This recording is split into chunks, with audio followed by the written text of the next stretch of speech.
والصلاة والسلام على رسول الله وعلى آله وأصحابه ومن والاه أما بعد. Assalamu alaikum, dear brothers and sisters. Today we have continuation of our talks regarding some points of our Aqeedah, our belief. And today is a very big topic actually, which is not really possible to cover everything of it in 1 hour or even more. But we will try. In Arabic they say ما لا يدرك كله لا يترك جله فإن استطعنا أن ندرك جله الحمد لله. That what you can't achieve everything of, you don't leave most of it. So we will try inshallah to hopefully cover it, because the issue of kufr and nifaq are some of the biggest issues in the deen of Islam. And the ulama call these issues sometimes masail al-kufr wal-iman, the issues of kufr and iman, and sometimes they call them masail asma' ad-din, the issues of the names of the deen, because these are to do with names. Someone is mu'min, muslim, kafir, munafiq. These are very serious issues. That's why someone like me, I just benefit from the ulama and I relay what they say. And today I benefited a lot, not only from his book, but especially from someone who I feel proud to consider my Shaykh, and he agrees with that, alhamdulillah. And that's Shaikh Dr. Khaalid al-Anbari, Jazahullah khaira wa hafizahu. And he wrote a very beneficial book called Al-Hukm bighayr ma anzal Allah wa Usul al-Takfir fi Dawi al-Kitab wa Sunnah aw qal Salaf al-Ummah, which is not a very big book but very beneficial book, called ruling by others than Allah, what Allah revealed, and the principles of takfir, because we are not going to talk only about takfir, but it's part of the lecture. In the light, he said, of the Quran and the Sunnah and the sayings of the Salaf al-Ummah, the Salaf of this Ummah, the pious predecessors. Some people, they try to cast doubts over this book. Just I want to make one statement about it. The 3 biggest ulama of our time said good things about this book. Shaykh Ibn Baz rahimahullah was asked in a lecture about this book, and he said that it was a very good book. Shaykh al-Albani rahimahullah, he wrote a foreword for this book, in which he praised the book, and he said, and I heard my own ears from a tape by Shaykh al-Albani rahimahullah, that he said, وَلِأَخِينَ خَالِدْ الْعَنْبَرِي كِتَابٌ فِي هَذَا أي في التكفير. He said, our brother Khalid al-Anbari, he wrote a book in takfir, in this issue. وقال ما أظن ترك مجالا لأحد. By writing this book, he said, I don't think he left anything for anyone to write. That is a very big words from Shaykh al-Albani rahimahullah.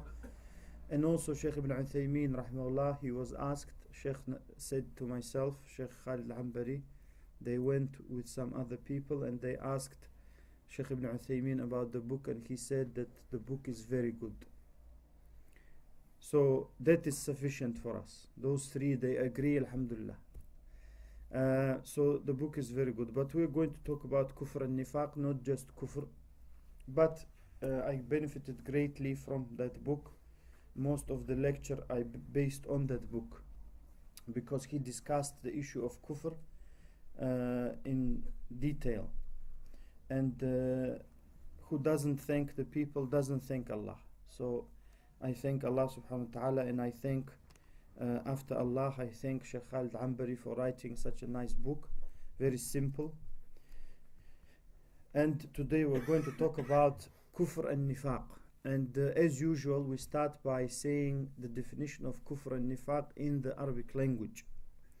The ulama of Arabic, and I consulted a few dictionaries when I was writing the lecture, they said al-kafru bil-fathi at-taghtiya wa babuhu daraba. When they say kafr, it's like English cover. It means covering. Kafr means covering. Wal-kafru aydan al-qarya. Also, it can mean a village. والكافر يقولون الليل المظلم لأنه سطر بظلمته كل شيء. And they also used to say in proper Arabic that kafir to mean very dark night because it covers with its darkness everything. وكل شيء غطى شيئا آخر فقد كفره. Everything that covers something else, it has done kafr of it. قال ابن السكيت رحمه الله منه سمي الكافر لأنه يستر نعم الله عليه. That's why one of the ulama said of Arabic, a kafir is called kafir because he conceals the favors of Allah upon him. And from this is what the ulama call kufrun ni'ma or kufranun ni'ma. And that is to not be grateful to Allah for his favors. And that is what we know, the wife, the only case to my knowledge of khul' that we have, not like now everyday khul'. It's become khul' issue, everyday talaq, everyday khul'. We have, as to my knowledge, I may be wrong, but to my knowledge we only have one authentic hadith on khul', and that is the wife of Thabit ibn Qais ibn Shammas radiallahu anhu, whom the Prophet ﷺ said, one of Ahlul Jannah. His wife said, I don't want to live with him because I don't like how he looks and how he behaves. And she said, I hate ubghidul kufra. I don't want to be ungrateful to him for what he does because he is a very good man. So the word kufr used in this hadith, the ulama said, means kufrun ni'ma, not kufr that takes the person out of Islam, meaning not to be grateful for the ni'ma Allah gave you, and meaning to cover it. And some ulama said kafir is called kafir because لأنه يستر الحق, because the person covers the truth. وكذلك قالوا الكافر الزارع لأنه يغطي البذر بالتراب. Also kafir can mean in Arabic زارع, the person or farmer, because he covers the seeds with the soil. And of course we know the ayah يعجب الزراع, some يعجب الكفار, some ulama said it's زراع, and some ulama said it's kuffar as it is said. وأخيرا قال وأكفره دعاه كافرا. And to do takfir, here it said to do ikfar is to call someone a kafir, عياذا بالله, who doesn't deserve or deserves أكفره. And nifaq, so you can see the link between the linguistic meaning and the meaning in Sharia. And nifaq generally comes from the word nafaq, and nafaq has a few meanings. One of them is to become poor or less wealthy, and from that is infaq or nafaqa. And also we have the word called nafaq in Arabic, and that means a tunnel. It goes from one side into the ground and comes out the other side, as we know. And many ulama said nifaq, it means to go one way. دخول قالوا الدخول في الشرع من باب والخروج عنه من باب عياذا بالله. To go and to become a Muslim one way and to leave Islam another way. And they talk of course about nifaq akbar, as we will see. نعم. And for that I used القاموس المحيط and مختار الصحاح and مفردات Imam Asbahani rahimahumullah. Second point I would like to mention is that kufr and nifaq, belief, disbelief and hypocrisy, is divided into two types, and that is major akbar and minor asghar. And the one that we call kufr akbar and nifaq akbar, which is the terms that I will use inshallah. So before I forget, I would like to apologize if last week I used some terms and I didn't translate them. But akbar means major. So kufr akbar and nifaq akbar, nifaq hypocrisy, akbar major, because in Arabic the description comes after the word. Like we say major kufr, major in English comes before kufr. But in Arabic it's the other way around. We say kufr major, if you translate literally. So nifaq akbar and kufr akbar is synonymous to shirk akbar. Synonymous to shirk akbar, because what Allah said about shirk, He said about kufr. And also ulama said that ayah, or those two ayat in Surah An-Nisa, in which Allah said, Inna Allah la yaghfiru an yushraka bihi.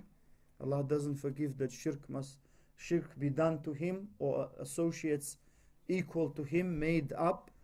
That includes kufr as well. But also what Allah said about that said, وَمَنْ يَكْفُرْ بِالْإِيمَانِ فَقَدْ حَبِطَ عَمَلُهُ وَهُوَ فِي الْآخِرَةِ مِنَ الْخَاسِرِينَ. That whoever disbelieves in Iman, then his actions are lost, invalid, and he in the hereafter will be from the losers. And the same, of course, we said about shirk. لَإِنَّ أَشْرَكْتَ لَيَحْبَطَنَّ عَمَلُكَ وَلَتَكُونَنَّ مِنَ الْخَاسِرِينَ. Now, so that in that sense, it doesn't mean that that ayah means who does shirk is that Allah doesn't forgive if he doesn't shirk akbar, alaykum salam rahmatullah, shirk akbar, and he doesn't repent, Allah doesn't forgive. But someone who does kufr akbar or nifaq akbar, Allah forgives. No, it is synonymous. Naam. And of course nifaq akbar and nifaq asghar are much simpler to understand than kufr akbar sometimes and kufr asghar. That is because generally the ulama describe nifaq to mean, and of course most of us we know that hypocrite is someone who pretends something he's not. That is the general idea that we have of a hypocrite or munafiq. And of course the ulama said the similar thing. They said the general way of nifaq is izharul khair wa ibtanul shar, to show to people that the person is good and to hide that the person is bad and evil. And of course nifaq akbar, the ulama, they said, is the one mentioned in the Quran and described in the Quran. So when we have Surah al-Munafiqun, whole surah revealed about them. Surah al-Tawbah, the ulama called it the surah that disgraced the munafiqeen, because it kept saying, some ulama and from the Salaf, from the Sahaba said, it kept saying وَمِنْهُمْ وَمِنْهُمْ وَمِنْهُمْ, until they were fearing Allah would name them by name in the surah, because it kept saying from them and from them and they, meaning the munafiqun, the hypocrites. And also of course beginning of Surah al-Baqarah, Allah talks a little bit about the kuffar, then He talks at length about munafiqun, the hypocrites. And they're the ones whom He said, في قلوبهم مرض, in their hearts there is disease. So all of the nifaq found in the Quran is nifaq akbar, major. The one that the person, if he or she has it, iyadhan billah, takes the person out of the deen of Islam. And that is to hate Islam and to love kufr. That is in a few words. That follows everything else. To hate that Muslims and Islam, they get something good. To love if the enemies of Muslims and Islam, they gain the upper hand, and so on and so forth. And anything from the religion, to hate it to the extent that you would like, or the person would like, for it not to exist. And there are many examples. So that is the main.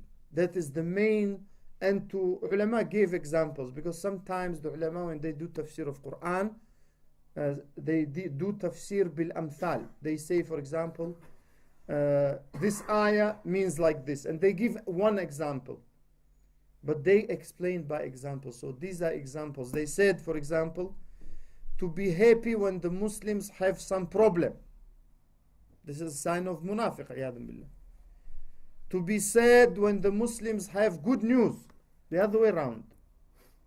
And of course that all is happening in the heart, brothers and sisters. That's why it's so important to take care of our heart, of our hearts. Because if it is healthy, as you know from the hadith of Nu'man bin Bashir, the whole body is healthy. And if it is diseased and bad, the whole body will be diseased. And that is why some people have the cancer of heart and they don't know, they didn't diagnose it yet.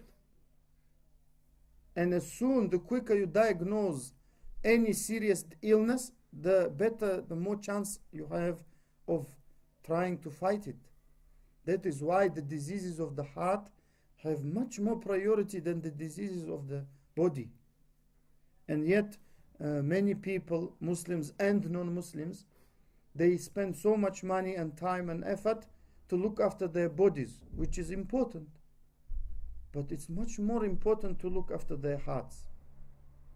So we go, for example, someone looks after the body, looks after what they eat, which is very important. They go to the gym, or they walk, or they do something active way of life, which is very nice and important, but they totally disregard their heart. They never look, how is my heart? How can someone do a heart check? Just ask the ulama if you don't know how to, because they're the doctors of the hearts, or read Quran, alaykum salam, and see what Allah said about munafiqun, the hypocrites, a'yadhan billah. And Allah said even about hypocrites, when you look at them, تُعْجِبُكَ أَجْسَامُهُم, their bodies please you. And that shows that the munafiqun, a'yadhan billah, all their attention is for the body. They don't really pay attention to the heart. So we must try to be very careful about this. Because we spend, some brothers I know, they spend so much money on gym, on this, which is good. Don't misunderstand me, it's good. But you never see them in lessons. You never see them in things that they correct their beliefs. They stay away from haram. Was in the gym, most of them goes haram gym anyway. Fitna first. Not fitness first.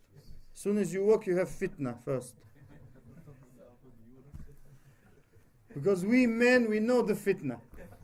Soon as we walk, we see fitna, mashallah. Some who fear Allah, they say, A'udhu billah, I go home. The others say, mashallah. Because you know, we are men, we know the fitna. And many of these gyms, they're fitna first, nothing else. And fitna next and last. So we have to pay attention, and that environment doesn't encourage you to fear Allah. Of course not. It encourages you, so we must know our priorities. It does mean we must not look after ourselves, but everyone can walk, ikhwan. The point I'm making is, we must know these things. These are very important issues. What is nifaq asghar, minor? And that is what the Prophet ﷺ mentioned in hadith, two hadiths actually. They're very similar, narrated by two different sahaba. And you can say it one hadith, the hadith of Abu Huraira, it says 3 signs, and hadith of Abdullah bin Amr bin Al-As adds a 4th one. Both are collected by Bukhari and Muslim. And the Prophet ﷺ said, إِذَا حَدَّثَ كَذَب. And he said in the hadith of Abdullah bin Amr Al-As, these are 4 shu'ab, 4 branches of hypocrisy. That's the minor one. Who has them all, huwa munafiq khalis. A'yadhan billah. Who has them all, he is a pure hypocrite. وَمَنْ كَانَ فِيهِ شُعْبَةٌ مِّنْهَا أَوْ مِنْهُنَّ فَفِيهِ شُعْبَةٌ مِّنَ النِّفَاقِ حَتَّى يَدَعَهَا. So this person, if he has one of them, he has a branch or a characteristic of hypocrisy until he leaves it. And he named them, إِذَا حَدَّثَ كَذَب. When he speaks, he lies. Very scary. When he speaks, he lies. So one of the characteristics of a munafiq. Meaning the one that doesn't take out of the deen, but munafiq. Who wants to be a munafiq?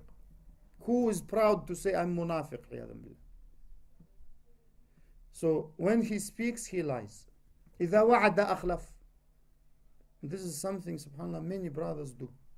When he promises, he breaks the promise. When we say, Ikhwan, we meet 7 o'clock, 8 o'clock, meaning you agree with someone, even non-Muslim, doesn't matter.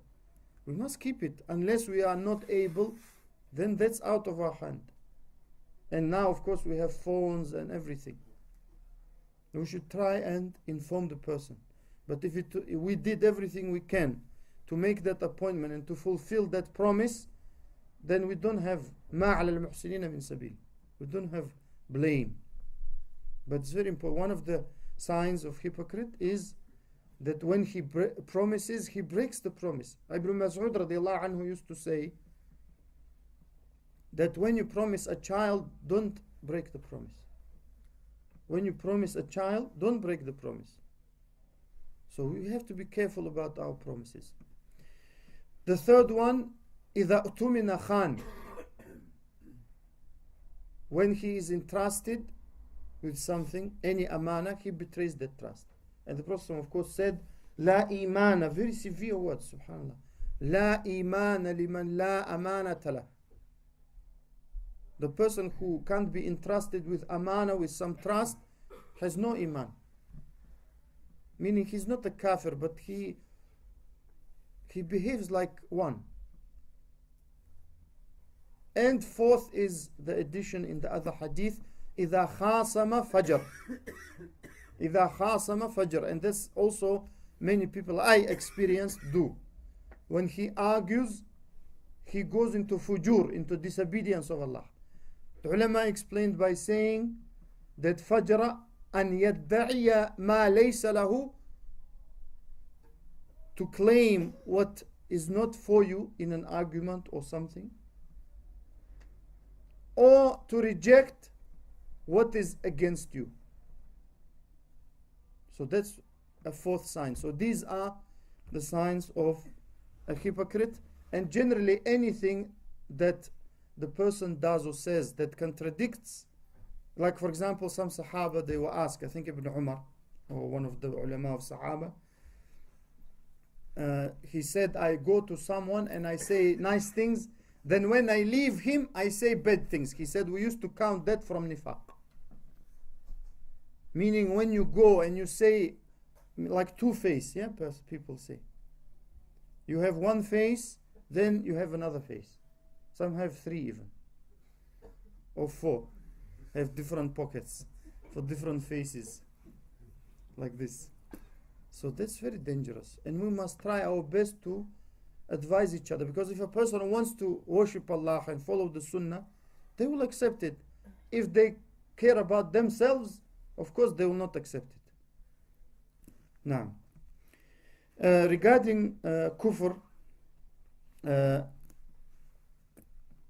the kufr also is kufr akbar, kufr asghar. And of course, kufr asghar, the ulama said, is everything that the Sharia called kufr, like in that hadith of that I just said about khul'. She said, I don't like to do kufr in Islam, meaning I don't like to be ungrateful. Everything that Islam called kufr but doesn't reach kufr akbar. For one reason or another, we have dalil, proof from the book or the sunnah to show that that kufr, what is meant by that is not the one that takes the person out of Islam. And that includes the rulers. And we will inshallah mention that.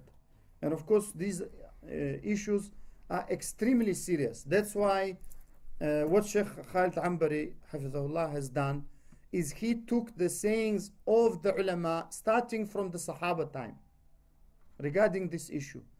So we only take from the ulama, and as far as I remember, he counted the people whose opinion he wrote regarding just one ayah, something like 28 or 30 from the biggest ulama, including Ibn Abbas, Ibn Taymiyyah, Ibn al-Qayyim, and in our time, of course, the ulama of our time.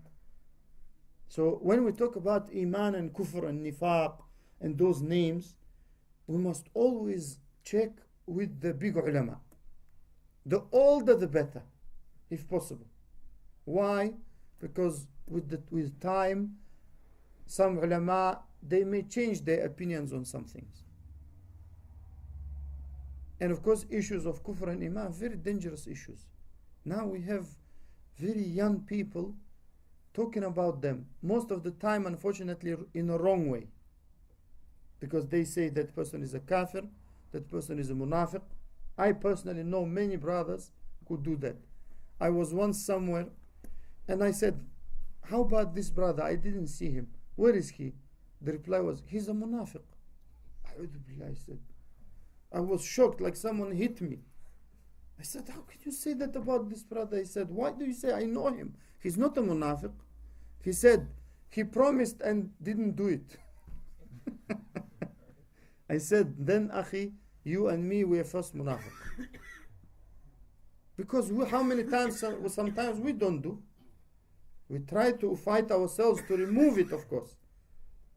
But how can you say about a brother because he made a mistake, munafiq? That's very dangerous. We must not say such things. We must be scared to say such things. So it's very important. So kufr akbar, because kufr asghar is what Sharia called kufr, but we have dalil. Like the Prophet said, لا ترجعوا بعد كفارا يضرب بعضكم رقاب بعض. Don't become kuffar after me, hitting the necks of one another, or fighting, meaning.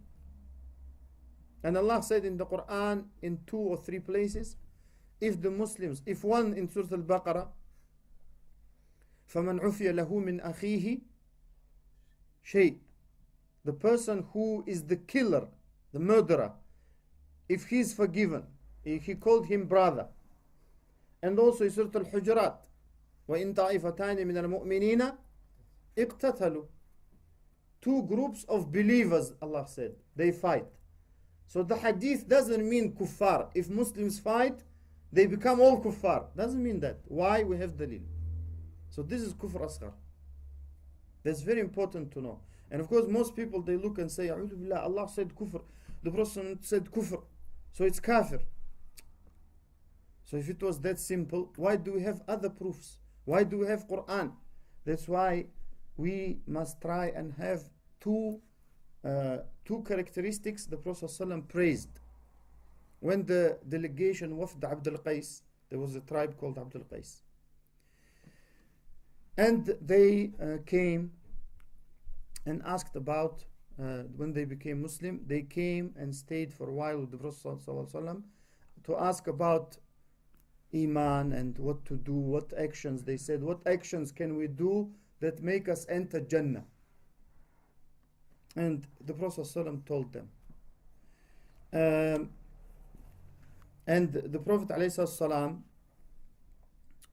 he told the delegation of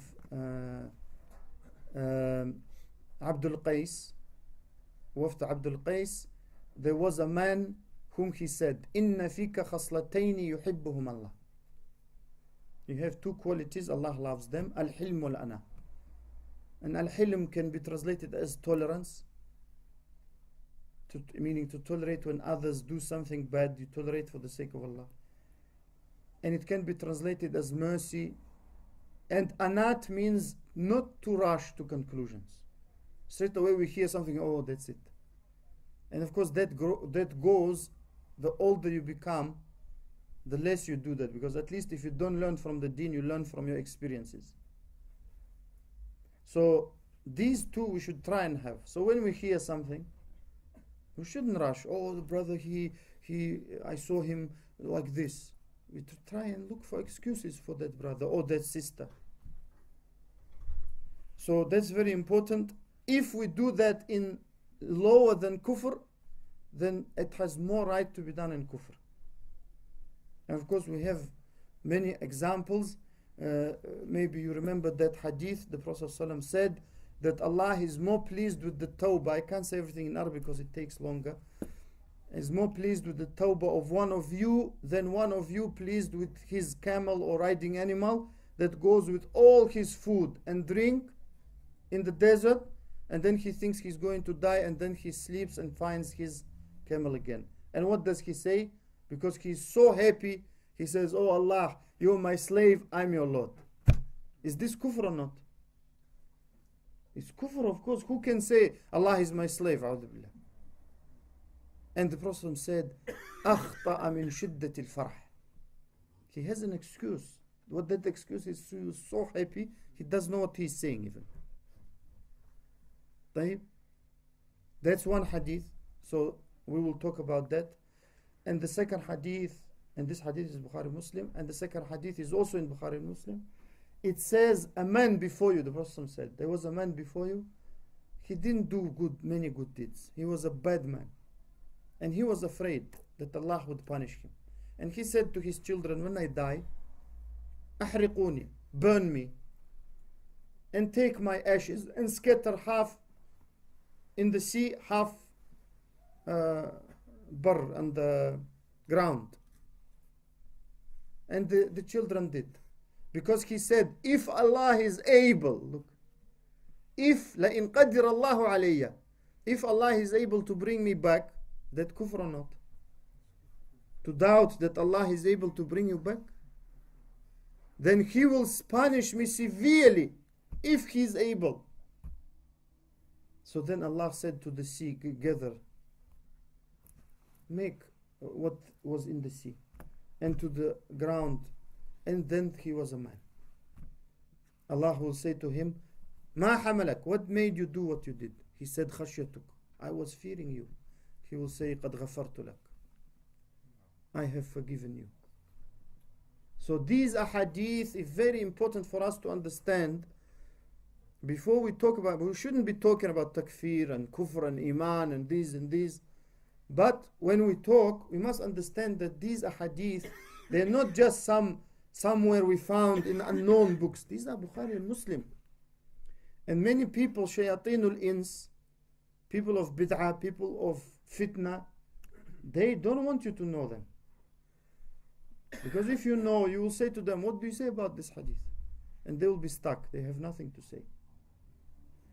So therefore, it's very important for us to always refer to the ulama who are known for the sunnah and tawheed. So that no one accuses anyone of being from the murji'ah or khawarij, these groups, deviant that appeared at the beginning of the first centuries of Islam. Kufr is of 6 kinds. I will go through them briefly. Kufr al-takdhib, and that is to disbelieve that the Prophet ﷺ brought the truth. Kufr al-juhud, the person, he knows it's the truth, but he conceals it and says that it's not true, like Fir'aun. وَهُوَ مُطْلق, and that is general, like to debate, to say that everything that he brought is untrue. And muqayyad, which is specific, to say that some of what he brought is not true, like to say salah is not fard, that's kufr. Or to say zina is halal, because Quran and the Prophet said zina haram. But there's a difference between the person doing it and saying it. There's a difference. Third, what we call kufr al-inad or kufr istikbar or iba, that is deliberately to say that what they say, what the Prophet says and what Quran says is true. Some people think, mashallah, he's a Muslim already. No. Says what is true, and he believes in it even, that it's true, but doesn't want to submit to it. Like they quote the kufr of Iblis, because Iblis, shaitan, he if you read the Quran and Sunnah, he knows, and he even gives oath, فَبِعِزَّتِكَ, by your izzah, and he acknowledges that there is يوم القيامة, because he says أنظرني إلى يوم يبعثون, give me time until the day they will be brought forth. So he doesn't say that there's all not true, but he doesn't want to submit. And inad is to be stubborn in not accepting it. Naam. That's why the ulama make a distinction in this type between a person who does something, they call it mustakbiran, not accepting the truth, and mushtahiyan, which is he accepts the truth. Look how fine, subhanAllah, the difference is. He accepts the truth, but he has some shahwa, like he wants to commit zina, a'yadhan billah. Like I was talking to someone, and I said, because he said to me, I have many Muslim friends. I said, why don't you become a Muslim? He said, I like bacon. It can be, someone likes bacon, because shaitan makes the person like something that's unhealthy, or either for the body or for the soul or something. So the person who says that, should we say, until you hate bacon, stay kafir? No, we say become Muslim, don't worry. If you eat bacon, don't worry. Because we can talk about bacon later. At least become Muslim. That's the main thing. Save yourself from the hellfire. Then we can talk about bacon and everything. And hijab. Some girls and women come and say, you know, hijab, I can't wear it really. We say, don't worry. Don't wear it. Know Allah. Who is Allah? Now, then we talk about hijab. Or they come and say, I can't accept 4 wives. What's this? First of all, most brothers can't do it anyway. So be happy, sisters. But they can do maybe if they kill themselves 2. But we don't talk about this to non-Muslim. Don't worry about 4, 2, 3. Just know Allah. And that's how the Prophet ﷺ used to do. He used to say, because I know, he used to say, alayhi salam, first thing, call to Tawheed. Don't say hijab, you start with hijab. Why? So the person, there is a difference between a person who wants to reject the truth because he is mustakbir, like Abu Talib. I think we mentioned him last week. Abu Talib, he did not embrace Islam. And he used to say, how can my bottom, sorry to say, be higher than my face in sujood? Walaikum salam. That's istikbar. That's feeling proud. Not, why should I do this? Allah told me to do this and I don't want to do it. And he died, iyadhan billah, upon kufr. Now, the 4th is kufrul i'rad. To turn away. Doesn't believe and doesn't disbelieve. Doesn't listen, doesn't want to deliberately. But why? Because he hates it and he doesn't want to pay attention to it. Some Muslims can become kafir through that. It's very dangerous. That's why we must be careful about these things. Kufrun nifaq. Of course, we talked about that. That's kufr akbar. Kufr batinan wa id'an zahiran. I.e. the person, he shows outwardly that he is a Muslim. And of course he says, La ilaha illallah. But why doesn't it make him a Muslim? Because he differs inside. So he doesn't believe La ilaha illallah, which means I must worship only Allah. He doesn't believe Muhammad Rasulullah sallallahu alaihi wasallam, which means that I must follow him to worship Allah. Now, and finally, kufr shak is the kufr of doubting, and the person is constantly in doubt, doesn't say anything. And generally the ulama said it doesn't last unless the person deliberately wants to not look at the proofs that the Prophet ﷺ is haq, is true, and what he brought is true. Because if a person does, either that person will hate what Islam brings. In that case, the doubt will go, because they will become one other kufr, either i'rad or something, or istikbar, they don't want to accept, or they will love and accept it and become Muslim. Now, and also kufr, so that no one accuses me or anyone else of anything. Kufr, and this is from the kalam of ulama, kufr can happen in 3 ways: through belief, through actions and sayings. Through belief, i'tiqad, and through actions and sayings. So for example, someone believes that it's permissible to worship others with Allah. That is kufr by belief. Or someone believes that khamr is halal, intoxicants and alcohol and all similar things.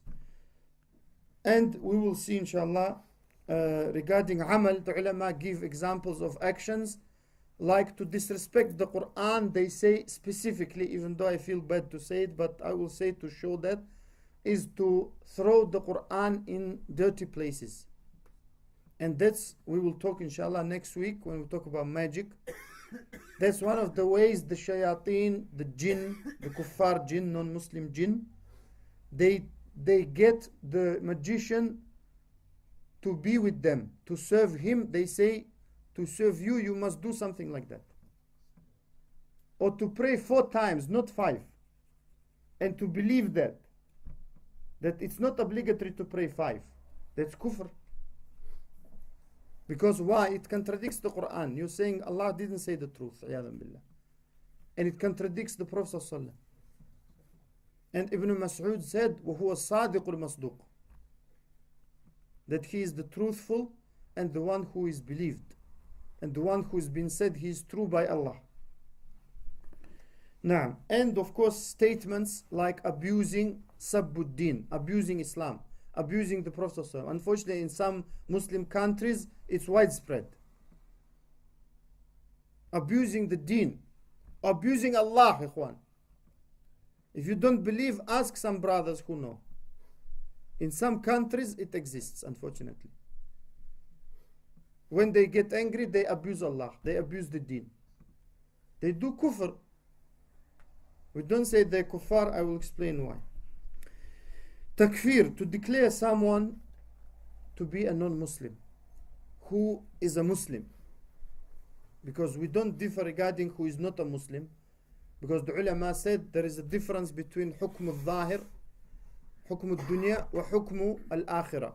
So hukm al-dunya, the issue of the dunya, everyone is on the zahir. Meaning, we have Muslims born into Muslim family, what do we say? Muslim. We have kuffar born into non-Muslim family, we say non-Muslim until proven otherwise. That is in the dunya. In the akhirah, we don't know everyone from the non-Muslims who knew exactly the message of Islam. Even though there is a difference nowadays between the ulama, and it's a long difference going back long time, but I say nowadays because now many ulama say, because of the media and other things, there is no excuse left. And some say no, the Islam portrayed in the media is not the correct Islam. So if they don't like it, we can't say that they have known Islam. So that is regarding the akhirah for the kuffar. Meaning, if the correct Islam didn't reach them, then what happens? Allah subhanahu wa ta'ala will send the messengers or messenger on the day of judgment to try them. Because Allah doesn't wrong anyone. But we're talking about doing takfir of a Muslim. First of all, that should be left to the ulama. The ulama. So for example, someone does kufr. In that case, we go and ask the alim. The more the better. Like now we have some problems going on somewhere. We say, the more the better. We go to ulama of Pakistan, India, Saudi, everywhere where we find ulama. The more the better. Why? Because it's very severe thing. Very severe. To take someone, because the ulama said, if you say someone is a kafir, means if he's married, his wife is haram for him. Means if he dies, he can't be buried with the Muslims. Means if he dies, he cannot be inherited. Many ahkam that are severe, so it is very severe. It's not like saying, oh, that's something and doing something easy. It is very severe. For that reason, anyone who fears Allah, he must not rush to call a Muslim bad names, let alone say he's a kafir. Whatever he thinks, doesn't matter, because takfir, and that is the first principle we have, is hukum shar'i, is from Allah and Rasulullah sallallahu alaihi wasallam. So we can't call everyone we don't like kafir. Some people, they say, you don't agree with us, you're a kafir. And that's especially the way of Ahlul Bid'ah, the way of people of innovations, from the time of the Sahaba radiallahu anhum. Because the Khawarij, I spoke about them in the khutbah today. The Khawarij, one of their characteristics is to do takfir of those who differ with them. Why? Because they say they're the ones who are upon the truth. And everyone else, he knows nothing, including Sahaba radiallahu anhu. So it's very dangerous. So you will find that when you go to a real alim, you will know real alim. When you meet a real alim, you will know. Some people say, how do we know? You will know. Some say, oh, you know, he's talking mystically. No, I'm not. You will know because of how they behave, how they talk, how they speak, how they eat, how they do everything. And if you ask them about takfir, you will see they will think for long time. Because they will be asked about it in front of Allah. That is why takfir, the ulama said, hukum shar'i. So whomever Allah and the Prophet ﷺ declared to be kafir, we say kafir. But to make a distinction between what the ulama call itlaq, who does something is kafir, and ta'yin, which is that person ABC is a kafir. For that reason we go to the ulama, the big ulama. Because takfir, jihad, those big things, it's not for someone who is on the internet day and night. Yes, he's a kafir. We're doing jihad tomorrow. MashaAllah. He's doing jihad with Nescafe. He's got another cup, MashaAllah. He did the first jihad, then the second jihad, second battle, and he can't even speak against his wife probably. His wife is in charge. If she says remove the internet, he's doing jihad, mashallah, on the internet. We're doing jihad. Ikhwan, mashallah, Allahu Akbar. He doesn't even know. Maybe it's some agent telling him, yes, Allahu Akbar. Mashallah. Oh, Allahu Akbar. So their conversation is all Allahu Akbar. Wallahi, it's true. Some people, subhanallah, they don't even think about things they do. They say, oh, what do you think of this alim? He's a kafir. What is this? Now, anyone can write anything. It's not like before you have to send a letter, telegram. Anyone who's got a computer and broadband or internet, however bad the connection is, they can do something. So he becomes internet mufti. Because in reality, he's not a mufti, but he's internet mufti. Then he comes out from hiding after destroying a few hundred lives or more. He comes out of hiding, then he becomes a real mufti. Then the problems increase. But that is why it's very important for us to understand that takfir is not for everyone. And one of the signs of people who fear Allah is they are afraid to do takfir. And one of the signs of people who don't fear Allah or fear Him little is that they rush to do takfir. They rush. And even tafsiq, tabdi', someone is mubtadi', someone is fasiq, someone is even asin, is disobeying Allah. He's an innovator. It's not easy for a person who fears Allah and knows Islam and what the ulama say to do that. And the second principle, which is very important, is al-aslu fil muslimi zahir al-adalati baqa'ul Islam. A Muslim remains a Muslim. Who is a good Muslim remains a Muslim until we have other proof. And third principle is he doesn't become لا يكفر إلا بعد إقامة الحجة وإزالة الشبهة. So he doesn't become a kafir until he is explained what is wrong in his belief, in his actions or statements. And he should not have any shubha left. Everything must be cleared. Who can do it in the best way? The ulama. And if not, if we can't get access to the ulama, we request them to send fatwa, or we try to somehow, we don't, oh, ulama fa, we do takfir of him. No. No, we don't do. Some people used to pester me in Leicester. You know, these people, they're kuffar, akhi. I said, Ikhwan, leave me. Just if you want to do takfir, do.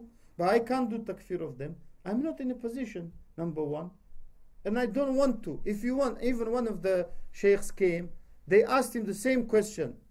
So when he answered, Alhamdulillah, the same as me, They said, no, but they continued. So he said, look, ikhwan, you want to ask about someone who is a kafir, or you think he's a kafir, give me his name, address, date of birth, and everything, and what he says or believes.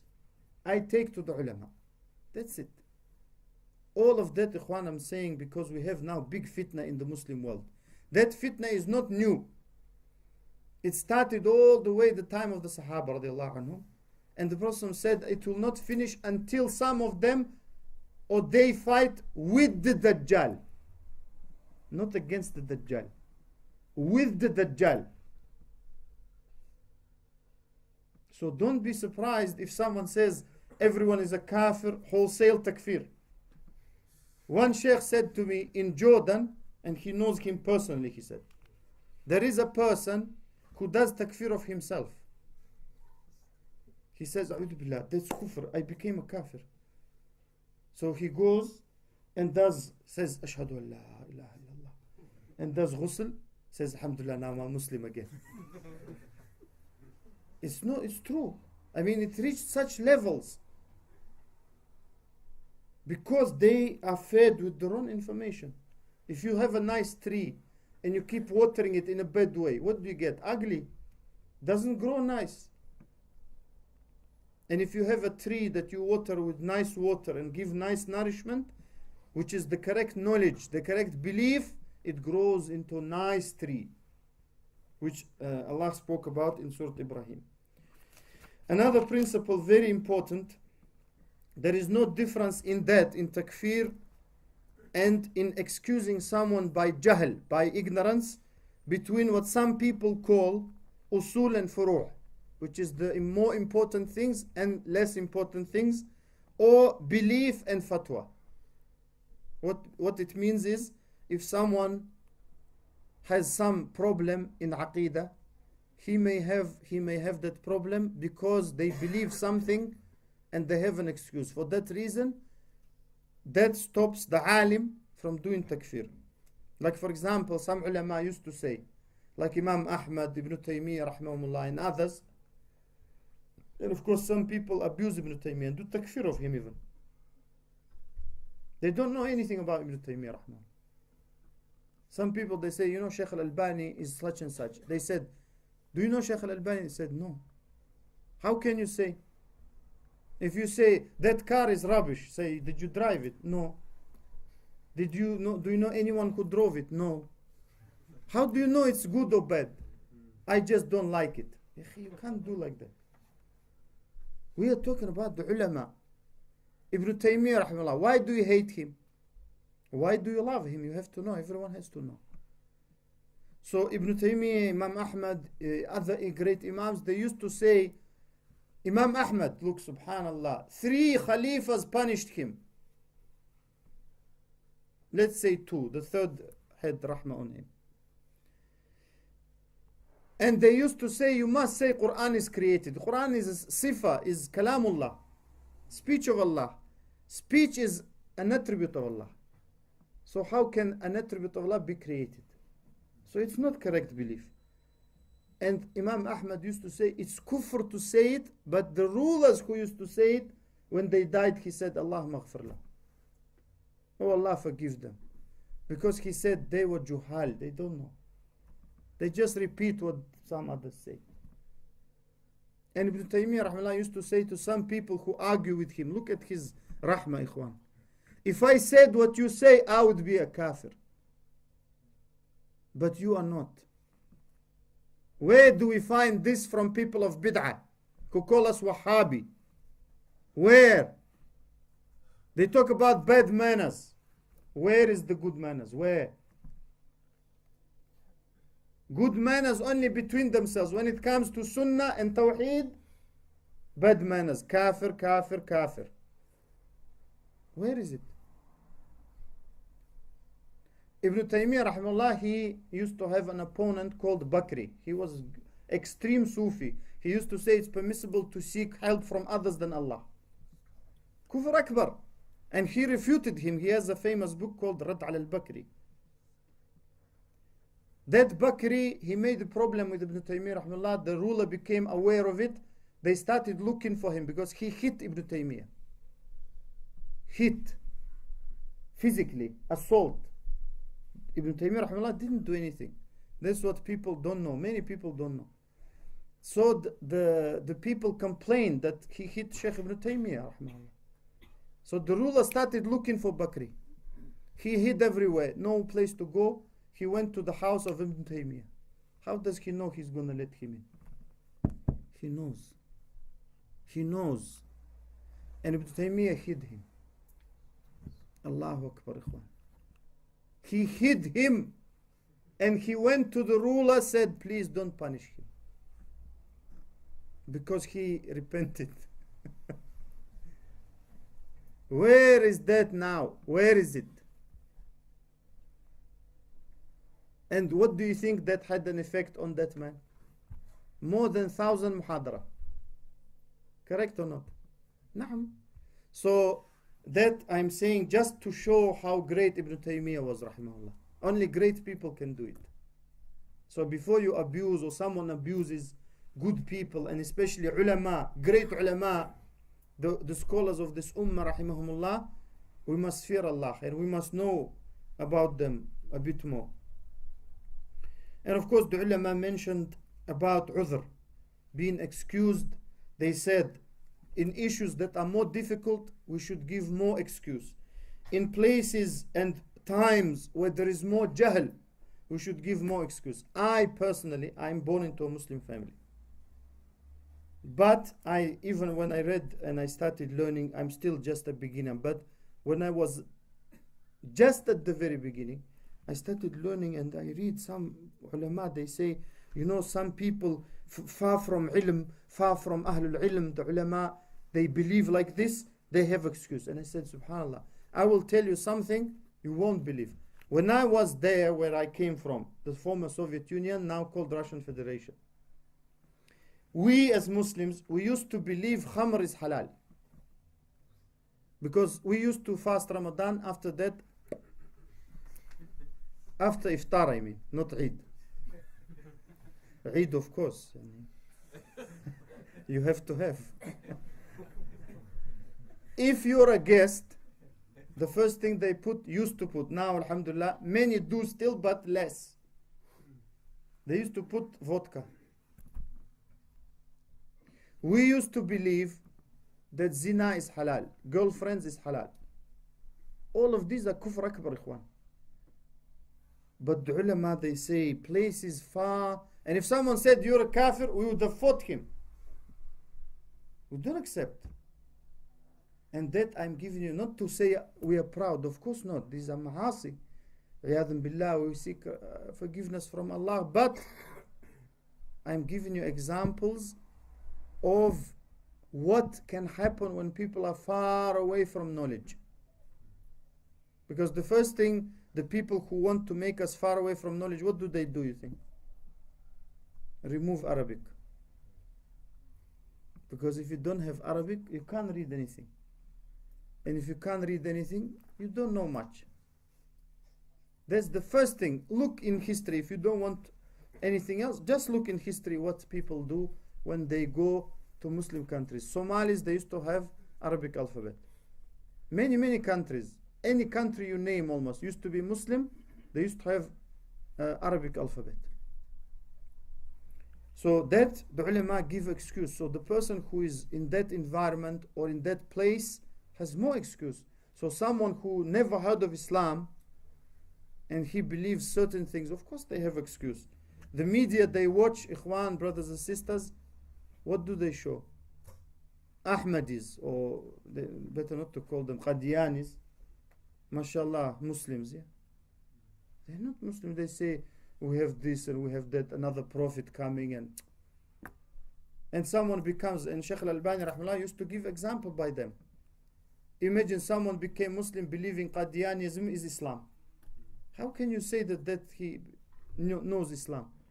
Or they show that, like we always say, Islam means killing and blood, and they show a crowd of Pakistanis running somewhere with the image of some president, Allahu A'lam. They must have changed that poster every time the new president comes. and they burn. You know, they show a negative image of Muslims. They never show Muslim happy or thinking. Have you ever seen image of Muslim thinking? No, he's always with his mouth like this and burning something with a like this. What is this? What is this? So people, they watch. Imagine someone like yourself. You come from work, you just switch on. What's this or whatever they say? Oh my God, or something. These people, what are they? If you then don't have any brains, you believe what they say because you don't analyze. Really, do people in Pakistan behave like that? Because if you're a clever person, even if you're not a Muslim, you will analyze a little bit. Really, are people in Malaysia like that? Are people in those Arab countries like that? Naam. So those, they have more. And if even a Muslim, he is in that environment, of course they have, we're talking about takfir in terms of giving udhr. And also they said regarding excuse in the person who wants to follow the truth, but he didn't know it, how to follow. And also they said another principle, it differs regarding the circumstances of the person. Sometimes, this is what Ibn Taymiyyah rahimahullah said. He said, look at his statements, ikhwan. People who lie about him, they must read his statements. He said, فَلَيْسَ كُلُّ مُخْطِئٍ. Not everyone who makes a mistake. وَلَا مُبْتَدِعٍ. And not everyone who can be called a mubtadi'. وَلَا جَاهِلٍ. And not someone who can be called jahil. وَلَا ضَالٍ. And someone who can be called far from the straight path. يَكُونُ كَافِرًا. Not everyone like that can be called kafir. بَلْ وَلَا فَاسِقًا. And not even fasiq. بَلْ وَلَا عَاصِيًا. Not even disobeying Allah. Why? Depends on his circumstances. So before the person says fasiq, kafir, munafiq, look how many things you need to consider. Also, just like iman, we say that iman, the Prophet said in hadith of Abu Hurairah, iman has branches, correct? So the ulama say when we talk about, and Shaykh Sadi has a very nice book called Shajaratul Iman, the tree of iman. And Allah subhanahu wa ta'ala said, Alam tara kayfa darab Allahu mathalan kalimatan tayyibatan ka shajaratin tayyibah. So Allah said, and all the ulama agree that that example of a good word like a good tree is kalimatul tawheed. La ilaha illallah Muhammad Rasulullah. So the iman is like a tree. It has roots, it has the main, it has branches. Some branches fall off, the root is still there. The person suffers, but his iman is there. Meaning, if you chop it down or you uproot it, the person is no longer a Muslim. But some leaves fall, some branches chopped off, still a Muslim. The same kufr, they said, dhu asl wa shu'ab. Kufr has root and it has branches. So that they said is important to differentiate between the asl, the root, and the branches. They said that for what reason? They said, if someone does shu'ba min shu'bat al-kufr, if someone does some kufr or says or believes, it doesn't mean he is a kafir automatically. The same way as a person, they said, who does some iman. We have 70 plus or 60 plus branches, the Prophet said.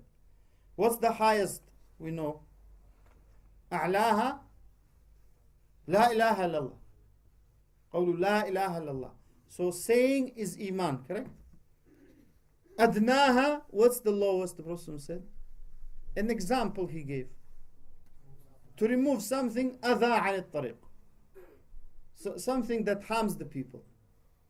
Is that a statement, action, or belief? To remove. Action. So action is part of iman or not? Part of iman. Wal-haya shu'batu min al-iman. What's haya? Being shy is part of iman. Shy is where? In the hand or tongue or in the heart? In the heart. So in this hadith, the Prophet mentioned all three. Is the actions of the heart, what we call a'malul qulub. That's haya. He gave an example, because it's not all, it's example. And he gave the highest is la ilaha illallah, the statement and belief in the heart, and to remove something from. So the ulama, they say, if a person removes something from the way, it doesn't mean he is a complete believer, does it? He did something from iman. The same if someone did something of kufr, doesn't mean he is a kafir totally. That's very important to understand. And one of the greatest principles of Ahlul Sunnah, which the people of Bid'ah differed with, and they therefore became far from the Sunnah, is they said, قَدْ يَجْتَمِعْ فِي الرَّجُلِ كُفْرٌ وَإِيمَانٌ. Sometimes in one person there can be belief and disbelief. وَشِرْكٌ وَتَوْحِيدٌ. And shirk and tawheed. I will explain how it can be. وَتَقْوَى وَفُجُورٌ. In one person can be taqwa and disobedience to Allah. وَنِفَاقٌ وَإِيمَانٌ. And some nifaq and iman. And the ulama said, وَهَذَا مِنْ أَعْظَمْ أُصُولِ أَهْلِ السُّنَّةِ. One of the greatest principles of Ahlul Sunnah. And they gave examples from Surah Yusuf, وَمَا يُؤْمِنُ أَكْثَرُهُمْ بِاللَّهِ إِلَّا وَهُمْ مُشْرِكُونَ. Most of them, they don't believe much except that they have shirk, or they do shirk. So Allah said, they believe and they do some shirk. We don't say that mushrik is a Muslim. No. Some shirk and iman. قالت الأعراب آمنا قل لم تؤمنوا ولكن قولوا أسلمنا. So iman with some disobedience, and Ibn al-Qayyim rahimahullah mentioned from his Shaykh Ibn Taymiyyah. Naam. And the ulama say that the person, because many people when you talk to them, even in fiqh or in aqeedah or in any other, they say ijma', ijma', ijma'. So they scare you. I don't want to go against ijma'. Because when they have nothing left to say, they say ijma'. Stop here. It's consensus. So if you go against consensus of all ulama, that's dangerous. It can take the person out of the deen. Billah. So they say ijma'. So the ulama put a principle, especially in kufr and iman. Especially in kufr, since we talk about kufr. They said, whoever goes against something that is agreed upon, it must be easy to know. Must be easy to know. So for example, some hard issue in inheritance, and someone says, no, it's not true. You say he's a kafir, a'udhu all ulama ijma', and he's saying that. Because inheritance, how many people know? But if someone, what ulama call in Arabic, ma'loom min ad-din bid-darura, something naturally known from the deen. And of course they also put a principle, al-ma'loom min ad-din bid-darura amrun idafi aw nisbi min makan ila makan wa zaman ila zaman. What is known naturally from the deen differs. Person who lives with the ulama is not like person lives far from the ulama. Therefore, all of these principles they put, why? To protect the person from being called a kafir, which was the way of the Prophet ﷺ. But they don't mean like some people accuse and they say, oh, even kuffar, you say Muslim. No. Everyone, we said the first principle is hukum shar'i, is who Allah called kafir truly, we say kafir. But what we're saying is, we can't just say about any Muslim he's a kafir. We need these careful principles. That is why when someone says, oh, Yaqi, this is known to every Muslim, we say, Yaqi, maybe it's not known to him. These they put to keep the people in Islam. And of course we have people who trying to push everyone out of Islam. Like that person who even says, I'm a kafir. Then he does ghusl, then he in the same day becomes a kafir again. That's a condition. He doesn't need alim, he needs a psychiatrist. It's called takfiritis or something. That's a very dangerous condition. You know, it has bad consequences, like the one we just witnessed. It's very dangerous. Some people, Allah, need psychiatrists. They don't need ulama. Because they are strange the way they behave. Naam. Also they said, what we think logically follows from people's statements and actions doesn't necessarily mean they believe it.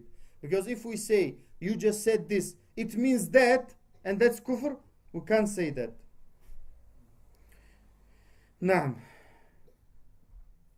And also, to be on the safe side, it is not correct to do takfir in what the ulama call, in which the ulama differed. And Shaykh Muhammad bin Abdul Wahhab, rahullah, about whom also people lie. I have a very small article on al-Burhan.net if you want to read about Shaykh Muhammad bin Abdul Wahhab in his defense, because people accuse us of being Wahhabi. And of course, Abdul Wahhab is his father. I don't know why they bother his father, rahmahullah. To abuse someone's father is not correct. It's from Kaba'ir al-Dhunub. So I don't know why people took this label and keep sticking to people. Like terrorist.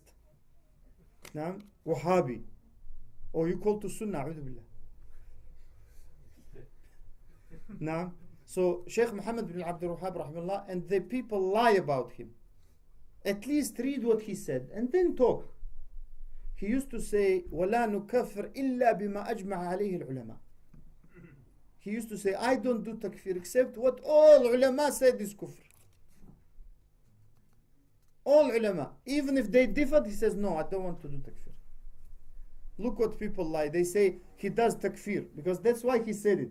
In his time, they used to say, you say takfir, he's a kafir, he's mushrik, he's that. No. Now, and we have just a couple of points to mention, and that is nifaq generally is worse than kufr. Nifaq generally, nifaq akbar worse than kufr akbar, nifaq asghar worse than kufr asghar.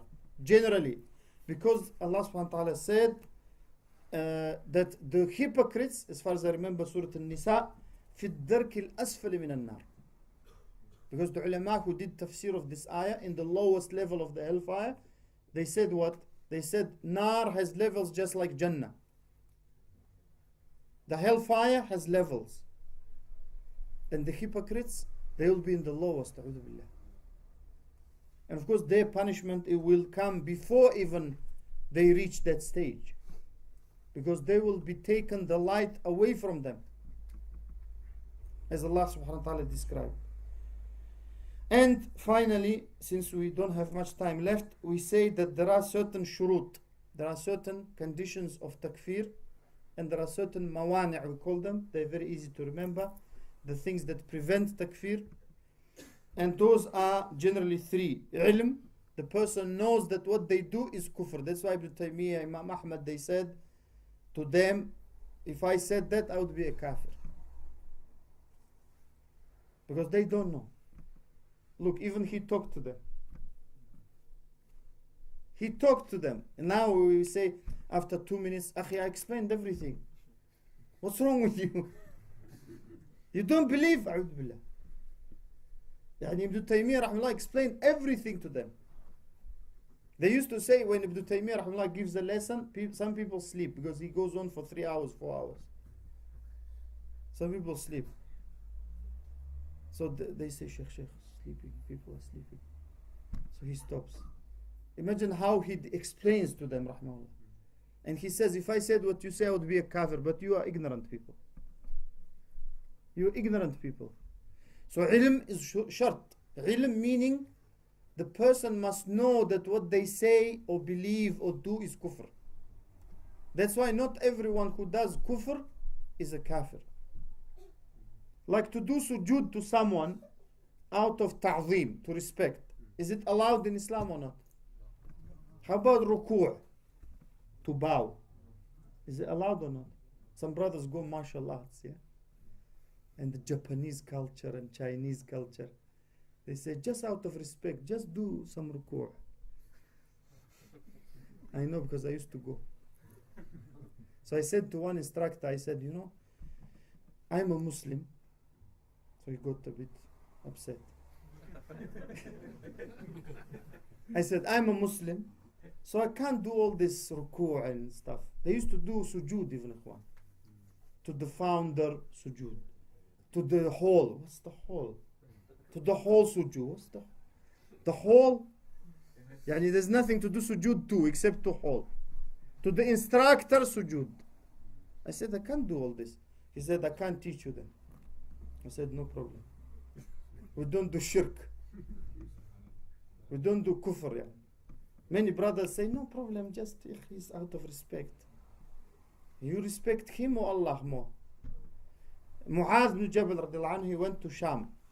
And in Sham used to be Christians, and he said, I saw the Christians doing sujood out of respect. So you, Rasulullah, you deserve it more. He did sujood.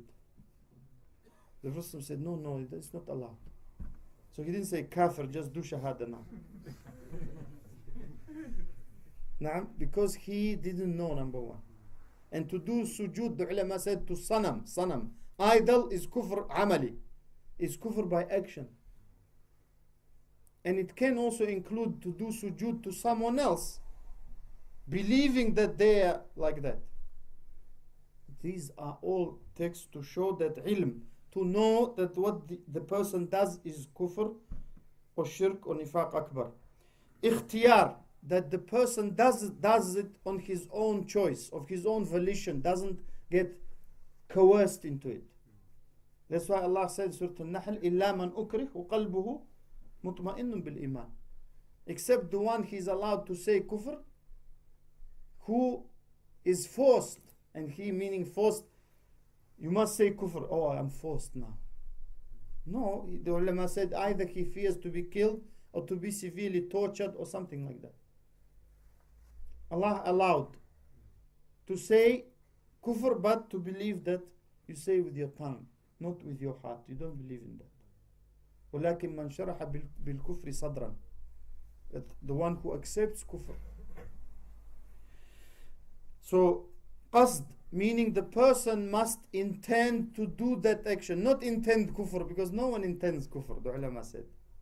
Everyone says, I intend to do Islam.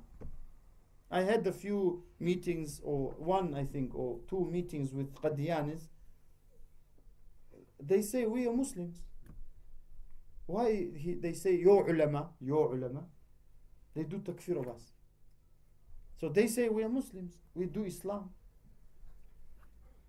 Now, so the person must intend to do it, meaning he doesn't, if he does it forgetfully, he didn't intend it. And if he didn't mean it and so on, so he must mean it, he must intend to do that action. And the things that prevent, we're finishing now, that they are the opposite. So ilm, the opposite of it is jahl. So if a person doesn't know jahil, then he can't become a kafir. If the person was forced, he can't become a kafir. If the person didn't intend, he can't become a kafir. And that's how we finish. We don't have enough time.